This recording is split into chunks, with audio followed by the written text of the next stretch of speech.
As a quarterback coach, you do what you can to help lead your team to victory. Sometimes the receivers help out, making big plays, and other times you make mistakes like these. The 2015 season was full of ups and downs, but despite beating Illinois head-to-head, having the same conference record and a better divisional record, the Cornhuskers missed the Big Ten title game, and then proceeded to get demolished by Virginia Tech in the Duke's Mayo Bowl. No Mayo shower for us. With the season in the rearview mirror, it was time to take the step up from QB coach to offensive coordinator. And after going through what seemed like 100 different openings, we received our first offer, 1-11 Arizona State, and jumped at the opportunity. Looking at the roster, the record was no surprise. Outside of a talented running back in Tevin White, the offense was limited. Not to mention the lack of depth at nearly every position. The fact that 2 of the 3 best receivers on the team were incoming freshmen, and literally having no left tackle going into the offseason. And look at this schedule going into 2016. 5 top 25 teams, including reigning champ Oklahoma. This wasn't going to be easy. We look seriously outmatched against a 99 overall LSU squad ranked number 13 in the country. But we're hoping to start the season on a high note against the Bayou Bengals. And speaking of starting strong, our first offensive play from scrimmage is an interception. After going down 10-0 near halftime, Collins hits White on a screen pass, picks up a key block, and dives into the end zone for a touchdown. Coming out in the third, we get this huge pass to DJ Bowen for a first down on an out route, which gets reviewed, but that's a catch in the NFL. We drive all the way to the goal line, looking to hit the tight end here, but almost results in an interception, so we'll take 3. LSU responds with a touchdown, but we run it up the gut here to tie the ball game and take it to OT. First overtime, we take the ball here, throw a dart to Clemens, who takes it all the way down to the 6.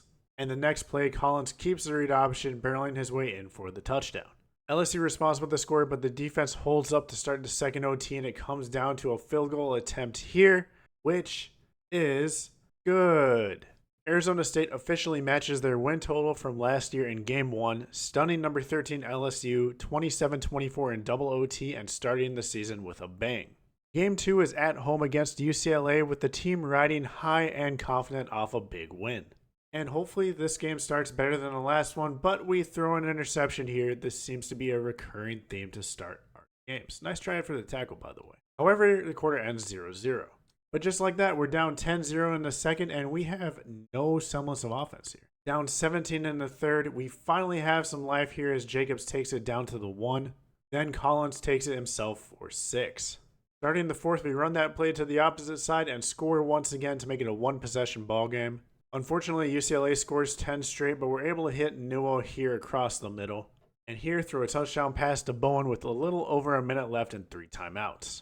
However, the defense can't hold, and we take our first loss of the season to UCLA 24-21, and this offense really has to step up because 21 points won't cut it in the Pac-12. But it looks like the offense has some tools to work with moving forward. Next was a matchup against number 12 USC and their high-powered offense. I'd like to point out that this is the first game of the year that the first play of scrimmage wasn't an interception, so starting strong. We managed to work our way to the goal line for an easy score. After getting a field goal the next drive, Collins hits Watts here for a great gain down to about the 5-yard line, but we do have to settle for a field goal. USC responds with a touchdown drive, and with a little under 30 seconds left, we hit Jacobs to put us in prime scoring position. And here, White does the rest, putting us up by 13. USC scores in the third, making it a 6-point game. And in the fourth, we get this huge conversion on 3rd and 9, and follow it up here with a score to provide some wiggle room. USC scores, but we end the game in victory formation, winning 28-21 and upsetting our second-ranked team.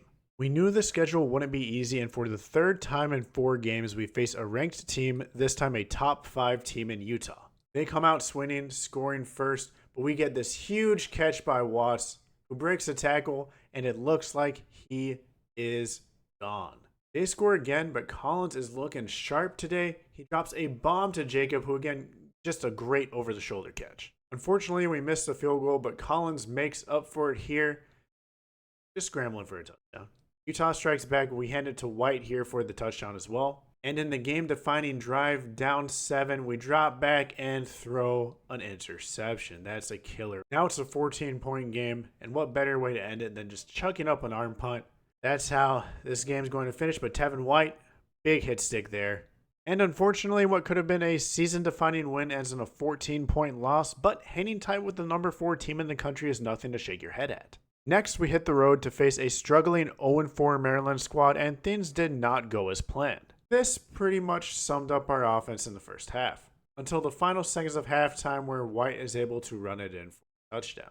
Start the third here, we're driving, we throw one of these corners that gets intercepted once again.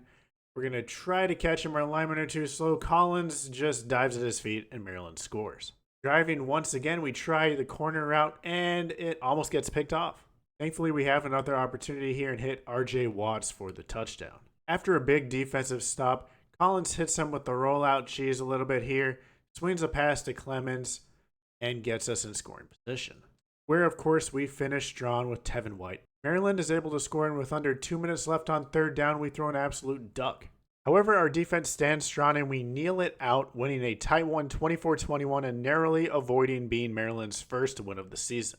From one side of the spectrum to the other, we travel to Norman to face the number 1 ranked defending national champion Oklahoma Sooners. Oklahoma is up 7-0, and we convert a big 4th down here near midfield, which leads to this huge reception by Dixon, who breaks a tackle, and we've tied this game up. After a big defensive stop, we find ourselves in the red zone, and the corner route kills us once again. We get the ball back and proceed to give it right back to OU.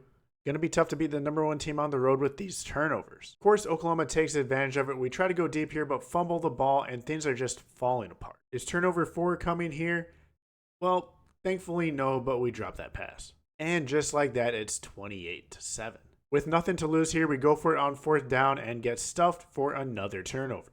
Right here, honestly, it's a miracle we didn't get turnover number 5, but we settle for a field goal. Garbage time is going to be where we shine here, hitting Jacobs for a beautiful touchdown pass in the corner. But the damage was done.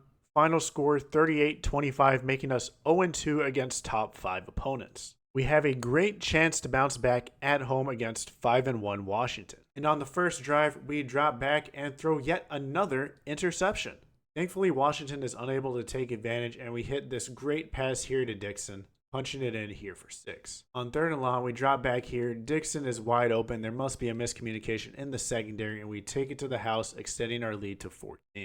Washington responds with a touchdown, but here we hit Jacobs, who's going to take it all the way down to the 2-yard line. And we punch it in here to end the half up 14. The second half isn't going our way. It's a tie game, so we're just chucking it up to guess who? Dixon, who comes down with an incredible catch. And the next play, we're dropping back here, hitting Jacobs in the end zone to regain the lead. Washington ties it, but we're able to punch it in here to gain the lead again, sealing a 7-point win at home. Next up is a road test against a Washington State squad looking to get their first win of the season. We start with a strong drive down the field, and we throw it into triple coverage. It gets picked off at about the goal line, and we're going to try to tackle him, but we miss, and we get blocked, and he's going to take it to the house. So that's a quick 7-point swing right there. Not the start we hoped for. We get the ball right back and throw another one to Dixon, but it's picked off again. Probably best to just run the ball here. White breaks free, and he's taking it in to tie the ball game up. After a Washington State field goal, we buy a little bit of time here and chuck it up. And Bowen's just sitting there, catches it at about the 9-yard line. On the next play, we go safe with a bit of a screen pass, pick up some key blocks, and take the lead. We try getting a little fancy here with the option, and just like that, Washington State takes the lead. It's time to respond here. We roll out a little bit. We're going to throw this ill-advised pass that gets picked off. I mean, it's just absolute shambles right now. The defense holds strong, and we get it to White here, who is definitely our offensive MVP this game. But with a minute left, the game is tied. We hit Jones on this screen pass, who outruns the defense for a huge gain. And with 30 seconds left, we give it to only reliable White, who takes it all the way to the crib. And that's all she wrote. Huge game for Tevin White. And a dub is a dub, especially on the road. Back in Tempe, we welcome number 12 Oregon, looking to get another ranked win. It's early in the first quarter, and we have our first turnover, a staple of this offense. And just like that, we're down 14 early. Next possession, we throw up an absolute prayer here, but it does result in about a 50-yard gain. And eventually, Jones punches it in to get on the board. That's when we learned our star halfback is out with a broken finger. We go for it on 4th down here and don't make it, turning it over down 7. Fortunately, we get a stop and score easily next possession, and take advantage of an Oregon turnover, taking the lead. On 3rd down late in the game, we get a big run here, and it looks like we've iced the game away. The Duck is upset. Then we pull a Miami and fumble the ball instead of taking a knee. And of course, Oregon scores, so we're taking this game to OT. On 3rd and 5, we hit a huge pass to Watts to take the lead, and our defense gets the stop as we squeak by Oregon after a near disastrous finish. Up next is a road game at Oregon State, and we are actually ranked in this matchup and on a great drive to start the game. 1st and goal here, we roll out, everyone's covered, but we still try to fit it in there. I don't know what's going through my head. But we end up getting a safety, we get the ball back, we hit Jones on this screen, pick up a couple key blocks, and Jones is just going to be too fast for the defense, so we have a 9-point swing. It's 16-3 at this point. We panic, we roll out a bit, we're going to toss one up to Clemens, but it gets picked off once again, just barely missing a pick 6 there. Oregon State scores, but we respond here with Jones, and early in the 4th quarter, we hit Jones once again on a screen pass, makes a defender miss, slides under another one for a big gain here, then we punch it into Newell. The defense responds by forcing a turnover, and then we respond with a deep pass to Dixon, icing this game. Final score 39-17 as we defend our ranked status. Next is a matchup at BYU. We're ranked 16th at this point and sitting pretty. After getting a field goal on our first drive, it's 3rd and 10 and we hit Watts here. He breaks a tackle and gets into the end zone. Another key 3rd down here. We respond to a BYU touchdown with one of our own. But going into the 4th, BYU is taking the lead. Collins keeps it here and he falls into the end zone to give us the lead back. But that doesn't last long because BYU ties it right back up. We're able to drive the ball all the way down to the 12-yard line to set up a game-winning field goal attempt, which is good. And we escape a 2-win BYU team 27-24. Our final game is a rivalry matchup with Arizona, and we clinch a spot in the Pac-12 title game with a win. You need to start rivalry games strong, and this is not the way to do it. But we go on a drive and finish it off with Collins running in for score. Down 7 on 3rd and 10, we take a deep shot, but that is picked off for our 2nd turnover. Arizona scores to open the half, and we look to run it in here, but we fumble on the goal line. Absolute catastrophe. Just like that, we're down 21. We need this screen set up to White. It looks like he's going to pick up the block, and he's gone. With just about a minute left, we get stuffed right at the goal line, turning the ball over. And just to top it off, we're down 21. Why not throw yet another interception? Ending the game 42-21. Despite the loss, we make it to the Pac-12 title game against Stanford. This is where it gets interesting because the field was not cooperating. I'll save you from having to watch this abomination, but it actually ended up being a pretty crazy back and forth matchup with no yard markers. It came down to a defensive stand on 4th down, and just like that, Arizona State wins the Pac-12 title and a berth to the Rose Bowl. And our matchup in the historic Rose Bowl is Illinois, who upset Michigan in the Big Ten title game. We start the game off with a great drive here, punching it in to strike first. Illinois ties it up, but in typical fashion, we score at the end of the half. To start the 3rd, Collins reads the safety blitz, hits Jacobs, who breaks a tackle, and he is off to the races, extending our lead. Illinois scores to keep things interesting, and Collins drops a dime to Clemens, who also breaks a tackle, getting into the end zone. And to start the 4th, we have a pitch to White, who puts the game out of reach. And a cherry on top here to finish White's career at Arizona State with another touchdown run. And what a way to end the year. After a 1-11 year last season to turn it around and win a conference title and the Rose Bowl, we'll see what's in store for year 2.